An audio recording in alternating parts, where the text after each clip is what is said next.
सोचिए, आप पूरे साल हार्ड वर्क कर रहे हैं।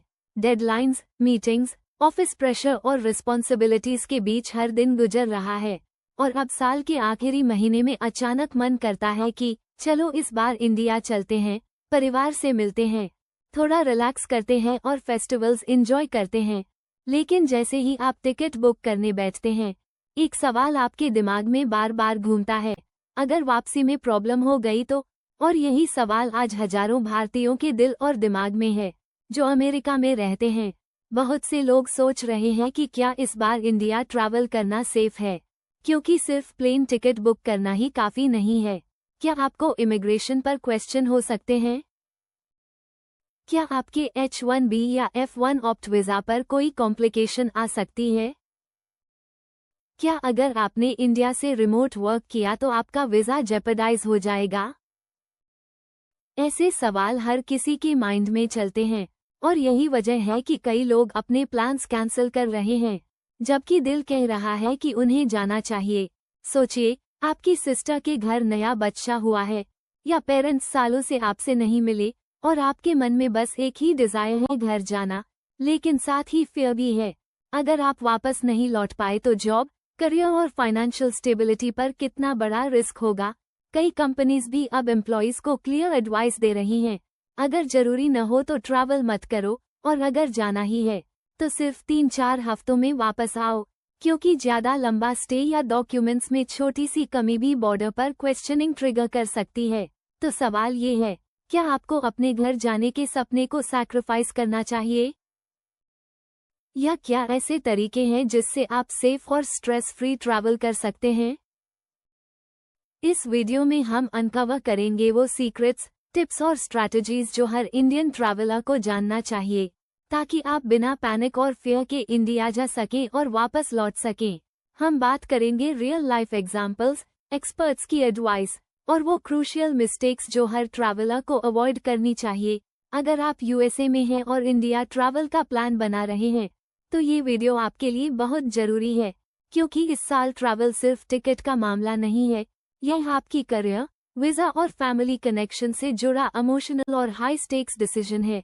इस बार यूएस से इंडिया ट्रैवल करना पहले जितना सिंपल नहीं रहा और बहुत से लोग जो थैंक्सगिविंग और न्यू ईयर के बीच घर जाने की सोच रहे थे, अब अपने प्लान को लेकर डाउटफुल हैं। कारण है अनसर्टेनिटी, यानी वापस लौटने में कहीं प्रॉब्लम न हो जाए। कई इंडियंस जो H1B वीजा पर काम कर रहे हैं या F1 ऑप्ट पर हैं, वो इस बार बहुत कॉशियस हैं। कई लोग बोल रहे हैं कि हम जाना तो चाहते हैं, फैमिली को सालों से नहीं देखा, फेस्टिवल्स मिस कर रहे हैं, लेकिन क्या रिस्क लें?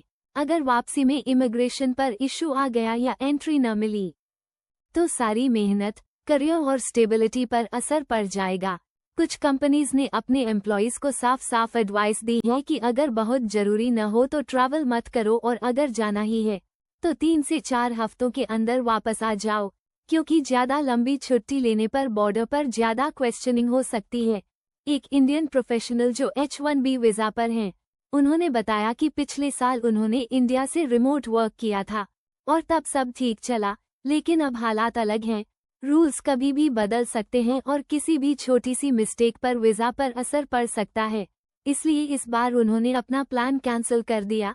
एक और स्टूडेंट जो F1 ऑप्ट पर हैं, वो अपने फैमिली से मिलने इंडिया जाना चाहते थे क्योंकि उनकी सिस्टर के घर नया बेबी हुआ है, लेकिन उन्होंने कहा कि अगर मैं गया और वापस आने में एंट्री न मिली तो मेरी जॉब और फाइनेंशियल स्टेबिलिटी दोनों खतरे में पड़ जाएंगी।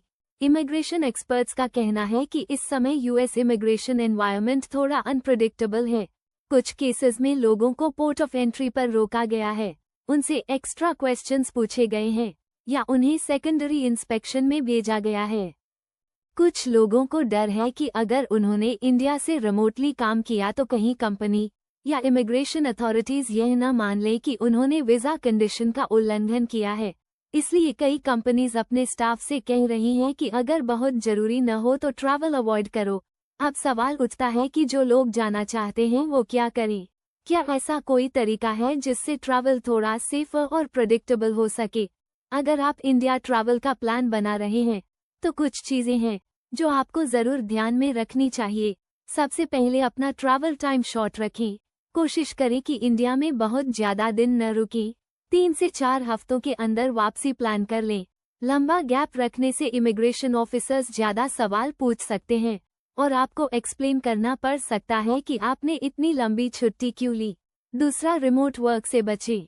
भले आपकी कंपनी ने परमिशन दी हो, लेकिन इंडिया से काम करना टेक्निकली रिस्की हो सकता है, क्योंकि वीजा कंडीशन में लोकेशन बेस्ड रूल्स क्लियर हैं। तीसरा, अपने सारे डॉक्यूमेंट्स रेडी रखें। इसमें आपका valid visa, I-94 record, employment proof, offer letter, pay slips, company letter और रीसेंट ट्रैवल हिस्ट्री सब होना चाहिए। अगर एयरपोर्ट या बॉर्डर पर कोई सवाल पूछा जाए तो कॉन्फिडेंटली और क्लियरली जवाब दें। डॉक्यूमेंट्स ऑर्गेनाइज्ड हों तो प्रोसेस स्मूथ रहता है। चौथा, लेटेस्ट अपडेट्स पर नजर रखें। USCIS और CBP वेबसाइट्स पर इमिग्रेशन से जुड़ी नई जानकारी रेगुलरली आती रहती है और रूल्स में छोटे बदलाव भी आपके री एंट्री डिसीजन को अफेक्ट कर सकते हैं। पांचवा, कंपनी से क्लियर कम्युनिकेशन रखें। अपने HR या इमिग्रेशन टीम को बताएं कि आप ट्रैवल प्लान कर रहे हैं और उनसे रिटर्न कंफर्मेशन लें कि आपकी ट्रैवल और रिटर्न के लिए कंपनी सपोर्ट करेगी। कई इंडियंस के लिए ये सिर्फ पेपरवर्क या वीजा की बात नहीं है, ये दिल से जुड़ा मामला है। साल भर काम के बाद फेस्टिवल्स का समय एक इमोशनल कनेक्शन लेकर आता है। घर, परिवार, दोस्त, माँ का खाना, ये सब किसी भी भारतीय के लिए प्राइसलेस होता है। लेकिन अब ये सब एक डर के साए में है। कई लोग कहते हैं कि हम अपने पेरेंट्स को सालों से नहीं मिले, हर बार किसी न किसी वजह से प्लान कैंसिल होता रहा। अब जब मौका आया तो डर लग रहा है कि कहीं लौटने में दिक्कत न हो जाए। कुछ लोग बोलते हैं हम जानते हैं कि इंडिया जाना रिस्क हो सकता है, लेकिन दिल कहता है कि जाना चाहिए। आखिर परिवार से बढ़कर क्या है? इमिग्रेशन पॉलिसीज बदलना कोई नई बात नहीं है, लेकिन हाल के महीनों में जो अनसर्टेनिटी बढ़ी है वो अनयूजुअल है। कई रिपोर्ट्स में कहा गया है कि कुछ ट्रैवलर्स को एंट्री पॉइंट्स पर अतिरिक्त क्वेश्चनिंग का सामना करना पड़ा। कई बार ऑफिसर्स ये जानना चाहते हैं कि एप्लीकेंट कितना समय बाहर रहा, क्या उसने कहीं अनऑथराइज्ड वर्क तो नहीं किया या वीजा स्टेटस मेंटेन किया या नहीं। इसके अलावा कुछ स्टूडेंट्स और वर्कर्स को ये डर है कि अगर रिटर्न के दौरान किसी डॉक्यूमेंट में छोटी सी गलती निकली तो उन्हें सेकेंडरी इंस्पेक्शन में भेजा जा सकता है, जो कई घंटों तक चल सकता है। कई बार ऐसे इंसिडेंट्स के बाद लोग सोशल मीडिया पर अपनी स्टोरीज शेयर करते हैं, जिससे बाकी लोग और कॉशियस हो जाते हैं। ये सिर्फ इमिग्रेशन इशू नहीं है, यह एक मेंटल स्ट्रेस की सिचुएशन बन गई है। कई इंडियंस अब हर डिसीजन से पहले बार बार सोच रहे हैं, क्या मैं रिस्क लूं? क्या एंट्री के बाद कोई इशू होगा? क्या वीजा स्टैंपिंग में डिले हो सकता है? और यह एंग्जाइटी उनके काम, परफॉर्मेंस और पर्सनल लाइफ पर असर डाल रही है। जो लोग पहले कॉन्फिडेंट थे कि H-1B या F-1 स्टेटस स्टेबल है, वो भी अब दोबारा हर रूल पढ़ रहे हैं, फोरम्स देख रहे हैं, एक्सपर्ट से सलाह ले रहे हैं। कई इंडियन प्रोफेशनल्स ने बताया कि इस बार उन्होंने अपने पेरेंट्स को बोल दिया है, शायद इस साल नहीं आ पाऊं। कुछ लोग जो सालों से इंडिया नहीं गए वो कह रहे हैं कि हम अब तभी जाएंगे जब चीजें थोड़ी क्लियर होंगी। कुछ स्टूडेंट्स बोल रहे हैं हम ऑनलाइन क्लासेस और इंटर्नशिप में बिजी हैं, लेकिन दिल चाहता है कि एक बार घर जाकर थोड़ा कंफर्ट मिले। इन सब बातों से साफ है कि ट्रैवल का डिसीजन अब सिर्फ टिकट बुक करने भर का नहीं रहा, अब यह एक कैलकुलेटेड, इमोशनल और प्रैक्टिकल डिसीजन बन गया है। अगर आपके लिए जाना बहुत जरूरी है, जैसे किसी फैमिली इमरजेंसी या मैरिज के लिए, तो ट्रैवल से पहले पूरी तैयारी करें। अपने डॉक्यूमेंट्स की चेकलिस्ट बनाएं। जिस वीजा कैटेगरी में आप हैं, उसकी लेटेस्ट गाइडलाइंस पढ़ें। री एंट्री डॉक्यूमेंट्स जैसे I-797, I-94, pay slips, job letter सब रेडी रखें। किसी इमिग्रेशन एक्सपर्ट या लीगल एडवाइजर से प्री ट्रैवल कंसल्टेशन ले सकते हैं। कंपनी के HR या लीगल टीम से लिखित कंफर्मेशन ले कि आपकी जॉब सिक्योर है। और सबसे जरूरी, कॉन्फिडेंस बनाए रखें। इमिग्रेशन ऑफिसर्स भी इंसान हैं। क्लियर कम्युनिकेशन और ऑनेस्टी हमेशा हेल्प करती है। Last minute planning, outdated information, unauthorised work, overstay और इग्नोरिंग एम्प्लॉयर कम्युनिकेशन जैसी मिस्टेक से बचें। हर इंडियन जो विदेश में रहता है वो इस डिलेमा को बहुत अच्छी तरह समझता है। यहाँ रहने का मतलब सिर्फ बेटर लाइफ नहीं, बल्कि कांस्टेंट बैलेंसिंग एक्ट है बिटवीन एम्बिशन एंड अटैचमेंट। एक तरफ करियर है, स्टेबिलिटी है, वीजा सिक्योरिटी है, दूसरी तरफ घर, परिवार, प्यार और बिलोंगिंग का इमोशन है। और जब इमिग्रेशन अनसर्टेनिटी बीच में आ जाती है तो ये बैलेंस और मुश्किल हो जाता है।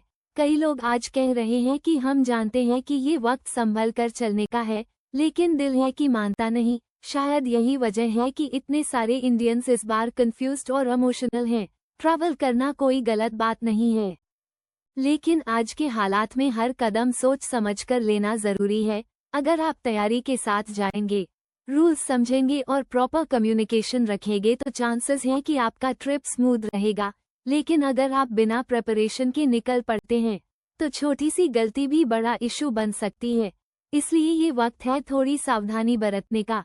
घर का प्यार हमेशा रहेगा, फेस्टिवल्स हर साल आएंगे, लेकिन वीजा स्टेटस और करियर स्टेबिलिटी एक बार चली गई तो वापस पाना मुश्किल हो सकता है। अगर आपको जाना ही है तो प्लान तरीके से जाएं।